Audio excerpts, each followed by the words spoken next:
ఇటీవల మాల్దీవుల ప్రపంచ బ్రాండ్ అంబాసిడర్గా ఎవరు నియమితులయ్యారు?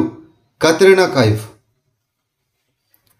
వ్యూహాత్మక, పర్యాటక మరియు దౌత్యపరమైన చర్యలో భాగంగా బాలీవుడ్ నటి అయిన కత్రినా కైఫ్ను మాల్దీవులకు గ్లోబల్ టూరిజం అంబాసిడర్గా నియమించారు.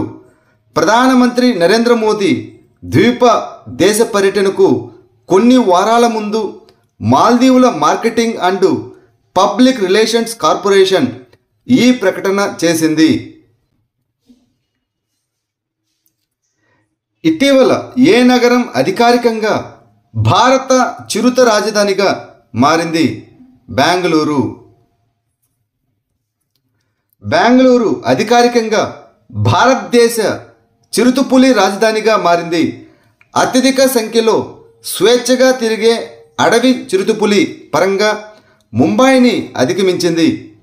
హోలే మట్టి నేచర్ ఫౌండేషన్ నిర్వహించిన మరియు పరిరక్షకుడు డాక్టర్ సంజయ్ గుబ్బీ నేతృత్వంలోని ఏడాది పొడవునా నిర్వహించిన సర్వే ప్రకారం ప్రస్తుతం బెంగళూరు చుట్టుపక్కల ఉన్న అడవులు మరియు పొదల్లో 80 నుంచి 85 చిరుతలు నివసిస్తున్నాయని అంచనా. ఉత్తర అరేబియా సముద్రంలో యునైటెడ్ కింగ్డమ్తో కలిసి పాసేజ్ ఎక్సర్సైజ్ 2025లో పాల్గొన్న భారత నావికాదళ నౌక ఏది? ఐఎన్ఎస్ టాబర్. భారత నావికాదళం మరియు United Kingdom royal navy June 9 మరియు 10, 2025 తేదీల్లో ఉత్తర అరేబియా సముద్రంలో పాసేజ్ ఎక్సర్సైజు నిర్వహించాయి. భారతదేశం ఐఎన్ఎస్ టాబర్ అనే స్టెల్త్ ఫ్రిగేట్ను ఒక జలాంతర్గామి మరియు P-8I సముద్ర గస్తీ విమానాన్ని మోహరించింది.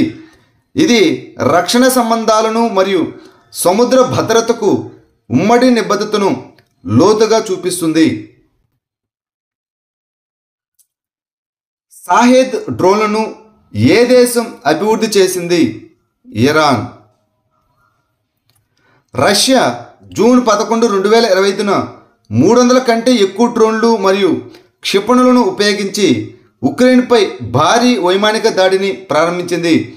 వీటిలో దాదాపు 250 షాహెద్ డ్రోన్లు.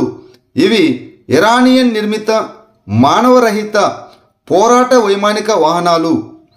ఈ షాహెద్ డ్రోన్లు వన్ వే పేలోడ్ దాడుల కోసం షాహెద్ ఏవియేషన్ ఇండస్ట్రీస్ తయారు చేసిన మానవరహిత పోరాట వైమానిక వాహనాలు. రష్యా ఈ షాహెద్ 136 డ్రోన్ను గెరాన్ 2 అని కూడా పిలుస్తుంది. డాక్టర్ శ్రీనివాస్ ముక్కాముల ఏ ప్రతిష్టాత్మక సంస్థ అధ్యక్షుడిగా ఎన్నికైన మొదటి భారత సంతతి వ్యక్తి? అమెరికన్ మెడికల్ అసోసియేషన్ అమా. అమెరికాలోని మిచిగాన్లో ఈఎన్టీ స్పెషలిస్టు అయిన డాక్టర్ శ్రీనివాసు ముక్కాములకు నవంబర్ 2024లో ఎంఆర్ఐ స్కాన్ సమయంలో బ్రెయిన్ ట్యూమర్ ఉన్నట్లు నిర్ధారణ అయింది. అయినప్పటికీ ఆయన తన వృత్తిపరమైన పనిని కొనసాగించారు మరియు 2025లో అమెరికన్ మెడికల్ అసోసియేషన్ యొక్క 180వ అధ్యక్షుడిగా ఎన్నికయ్యారు. ఈ స్థానానికి చేరుకున్న మొదటి భారతీయ సంతతి వ్యక్తిగా చారిత్రాత్మకంగా నిలిపింది. 2025 ఆర్థిక సంవత్సరంలో అత్యధిక విదేశీ ప్రత్యక్ష పెట్టుబడులు పొందినటువంటి రాష్ట్రం ఏది? మహారాష్ట్ర. పరిశ్రమ మరియు అంతర్గత వాణిజ్య ప్రోత్సాహక విభాగం ప్రకారం 2024-25లో భారతదేశ విదేశీ ప్రత్యక్ష పెట్టుబడుల ప్రవాహంలో మహారాష్ట్ర మరియు కర్ణాటక కలిసి 51% వాటాన్ని కలిగి ఉన్నాయి. మహారాష్ట్ర $19.6 బిలియన్ ఎఫ్డీని పొందింది. ఇది జాతీయ మొత్తంలో 31%. విదేశీ పెట్టుబడుల్లో కర్ణాటక $6.62 బిలియన్ తర్వాత స్థానంలో ఉంది. వాటి తర్వాత Delhi $6 billion, Gujarat $5.71 billion, Tamil Nadu $3.68 billion, Haryana $3.14 billion మరియు తెలంగాణ $3 బిలియన్ ఉన్నాయి. మూడవ యుఎన్ఓ మహాసముద్ర సమావేశంలో బ్లూ నేషనల్ డిటర్మైన్డ్ కాంట్రిబ్యూషన్స్ ఛాలెంజ్ను ప్రారంభించిన 2 దేశాలు ఏవి? ఫ్రాన్స్ మరియు బ్రెజిల్. మూడవ ఐక్యరాజ్య సమితి మహాసముద్ర సమావేశం మొదటి రోజున ఫ్రాన్స్ మరియు Brazil blue national determined contribution ఛాలెంజ్ను ప్రారంభించాయి. ఈ కొత్త గ్లోబల్ ఇనిషియేటివ్ అనేది 2025 నవంబర్లో బ్రెజిల్లో జరగనున్న ఐక్యరాజ్య సమితి వాతావరణ మార్పు సమావేశం, దీన్నే COP30 అంటాం. దీనికంటే ముందు దేశాలు తమ వాతావరణ వ్యూహాల్లో సముద్రాలను కేంద్రంగా ఉంచాలని కోరుతున్నాయి. గ్లోబల్ వార్మింగ్ను పరిమితం చేయడానికి సముద్ర కేంద్రీకృత వాతావరణ చర్యను పెంచడం ఈ ఇనిషియేటివ్ యొక్క లక్ష్యం. Australia, Fiji, Kenya, Mexico, pulao మరియు సీసెల్స్ వంటి దేశాలు ఇప్పటికే ఈ సవాల్లో చేరాయి. ఉల్లాస్ కార్యక్రమం కింద ఇటీవల 2 భారతీయ రాష్ట్రాలు తమను తాము పూర్తి అక్షరాస్యత రాష్ట్రాలుగా ప్రకటించుకున్నాయి. గోవా మరియు మిజోరం. ఇటీవల మిజోరం మరియు గోవాలు ఉల్లాస్ వయోజన అక్షరాస్యత కార్యక్రమం కింద తమను తాము పూర్తి అక్షరాస్యులుగా ప్రకటించుకున్నాయి. అక్షరాస్యత రేట్లు వరుసగా 98.2% మరియు 99.72%.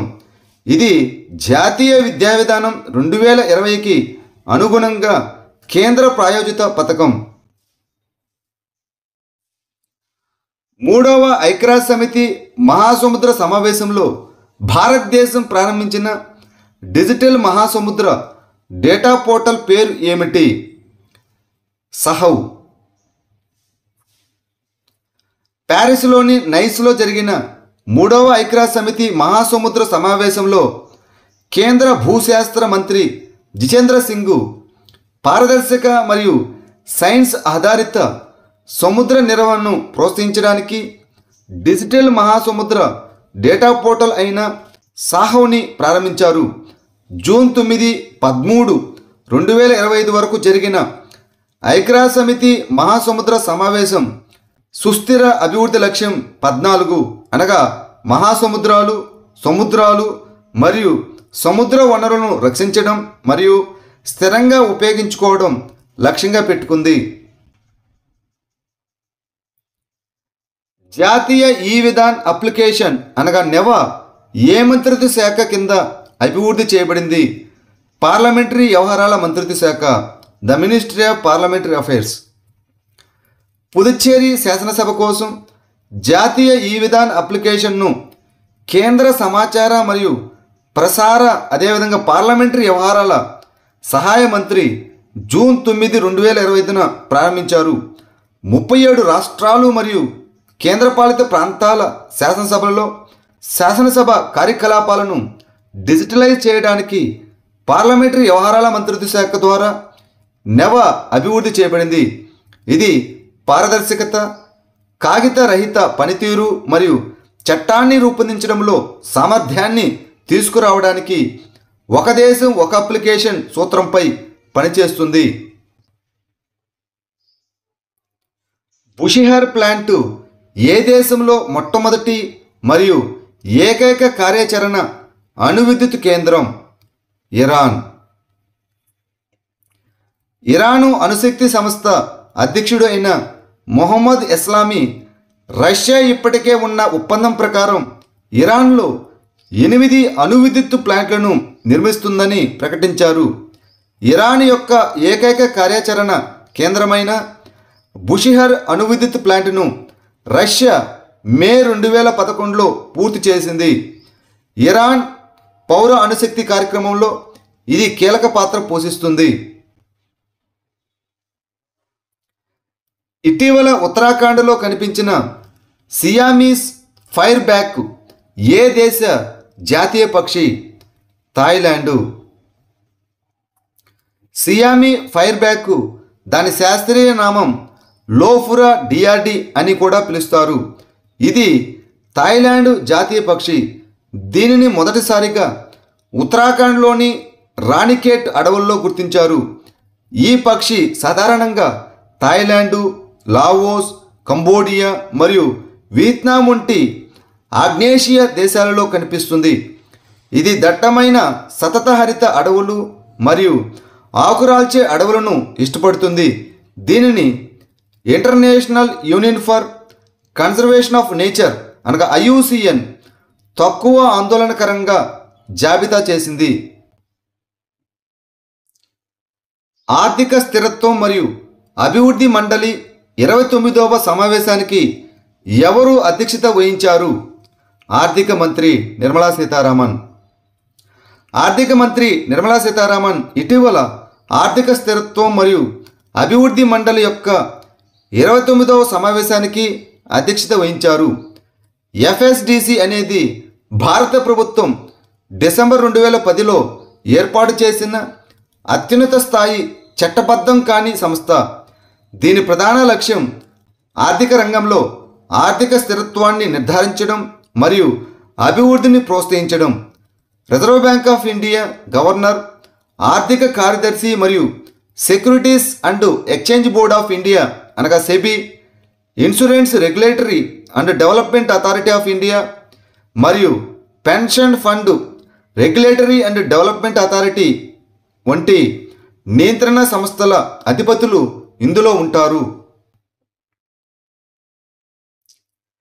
ఇటీవల ఏ రాష్ట్ర ముఖ్యమంత్రి బిక్రమ్ సౌరశక్తి ప్రాజెక్టును ప్రారంభించారు? బీహార్.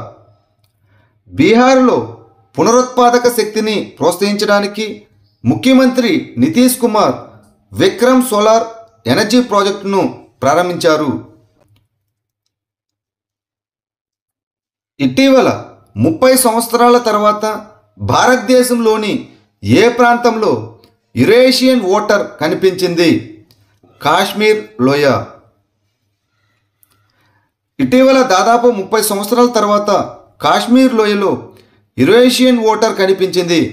ఈ యురేషియన్ ఓటర్ను కామన్ ఓటర్ మరియు ఓల్డ్ వరల్డ్ ఓటర్ అని కూడా పిలుస్తారు. ఇది యురేషియాకు చెందిన సెమీ జల మాంసాహార క్షీరదం. ఇది మధ్యప్రాచ్యం, యూరప్, ఉత్తర ఆఫ్రికా, తూర్పు చైనా మరియు ఆసియాలోని ఇతర ప్రాంతాల్లో విస్తృతంగా వ్యాపించింది. భారతదేశంలో ఉత్తర, ఈశాన్య మరియు దక్షిణ ప్రాంతాల్లో కనిపిస్తుంది. కాశ్మీర్లో దీనిని స్థానికంగా ఓడర్ అని కూడా పిలుస్తారు మరియు ఒకప్పుడు నీటి వనరులో సాధారణంగా ఉండేది.